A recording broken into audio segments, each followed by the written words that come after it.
आत्माओं, आप बालक हो, बच्चे हो, बिल्कुल नादान बालक जो ये भी नहीं जानता कि मैं जिस गड्ढे में गिरने जा रहा हूं ये मेरी मृत्यु का कारण बन सकता है। आप ये भी नहीं जानते कि जिस सर्प को मैं पकड़ने जा रहा हूं ये आपको डस लेगा और आपकी जान का घातक, जीवन का घातक बन जाएगा। आप इतने अबोध हैं, आप ये नहीं जानते हो कि जो बिजली का तार नीचे टूट कर गिरा हुआ है, स्पार्किंग कर रहा है, लूज हो रहा है,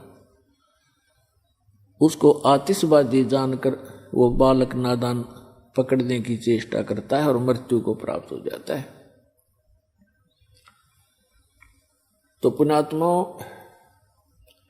आप जी को जब इस गंदे लोक का ज्ञान होगा, आप जहां रह रहे हो, आप जिस माया रूपी सर्प को पकड़ने के लिए सारा जीवन बर्बाद कर देते हो, ये माया रूपी सर्प आपको खा जाएगा। लेकिन परमात्मा की शरण में आने के बाद आपको ये सर्प मिलेगा, लेकिन इसके दांत निकाल दिए जाएंगे।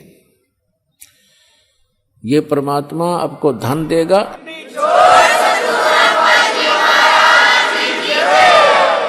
आपको 1 नंबर से धन देगा, क्योंकि फिर ये आपको डसेगा नहीं। 2 नंबर से कमाया हुआ धन आपके लिए सर्प बन जाता है, और 1 नंबर से कमाया हुआ और दान धर्म के द्वारा प्रतिफल से प्राप्त किया हुआ धन, उस माया के फिर दांत निकाल दिए जाते हैं, वो डसती नहीं। तो आपको ऐसे तरीके से धनी बनाया जाएगा, फिर इस माया से परिचित कराया जाएगा कि सर्व सोने की लंका थी वह रावण से रणधीरम, एक पलक में राज बिराजी जम के पड़े जंजीरम।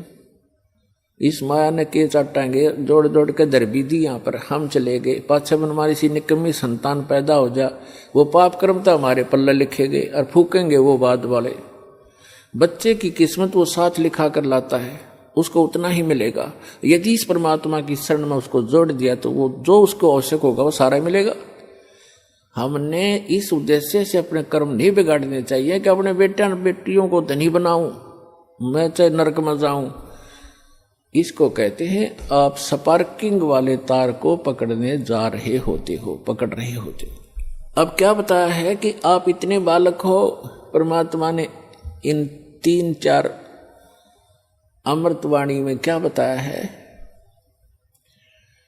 कि परमात्मा स्वरूप संत, परमात्मा की कृपा पात्र उस सतगुरु से जो उपदेश मिल जाता है, फिर आपको ये बातें याद आवेंगी कि हे परमात्मा, जब कितना कहर हमारे ऊपर टूट पड़ता यदि ये नाम ना मिलता। परमात्मा कहते हैं कि सतगुरु के उपदेश का लाया एक विचार, और जय सतगुरु मिलते नहीं जाते नरक द्वार। ओए होए, पुण्यात्माओं, हमारे को मिसगाइड कर रखा है यहाँ पर। भक्तिहीन, तत्व ज्ञानहीन संतों ने, संत के रूप में इन अज्ञानियों ने, कोई तो कहता कहीं स्वर्ग नहीं, कोई नरक नहीं, कोई कहता सतलोक में प्रकाश ही प्रकाश है, प्रकाश ही प्रकाश है, उसमें आत्मा से लीन हो जाती है जैसे बूंद समंदर में। इनको कहते हैं नीम हकीम खतराए जान, little knowledge is the dangerous thing. अब क्या बताया परमात्मा ने कि यहां जो बोले गए शब्द हैं, शब्द स्वर्ग भी है, शब्द नरक भी है, शब्द संसारिक दुख सुख अलग हैं।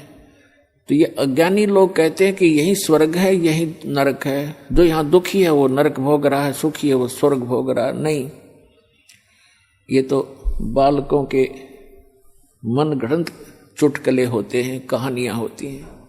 सदग्रंथों को आधार मानकर हमने अब पुनः अपना भक्ति मार्ग को सेट करना है, अपने भक्ति साधना को प्रफुल्लित करना है। तो क्या बताते हैं कि सतगुरु के उपदेश का लाया एक विचार, यदि सतगुरु मिलते नहीं जाते नरक द्वार। नरक द्वार में दूत सब करते खेचा ताण, उनसे कबू ना छूटता फिरता चारों खाने। जैसे नरक में जब डाला जाता है इन प्राणियों को, उस समय उसके भयंकर दुख को देखकर, उसकी षड्हांत को देखकर वो वापस भागते हैं, क्योंकि लाखों की संख्या में ठोके जाते हैं उसमें, और वो वापस भागते हैं।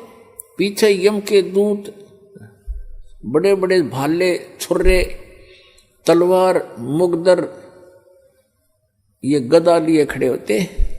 जो वापस भागता उसके सिर में मारते हैं। सूक्ष्म शरीर में प्राणी मरता नहीं, पर दर्द दूना होता है। उनको ऐसे ठोका जाता जैसे पशु को फाटक में रोका करते हैं, लठ मार मार के, और फिर उसमें पटक देते हैं। तो वहां परमात्मा बताते हैं कि नरक द्वार में दूत सब वहां करते खेचातान, उनसे कदे नहीं छूटता, और फिर फिरता चारों खान। फिर उससे निकल कर नरक का जो समय भोग कर फिर बाहर आता तो 84 लाख प्रकार के इन प्राणियों के शरीरों में कुत्ते, गधे, सूअर, गंदी नाली के कीड़े, पशु पक्षी, जलचर, ये कष्ट और भोगने पड़ते हैं।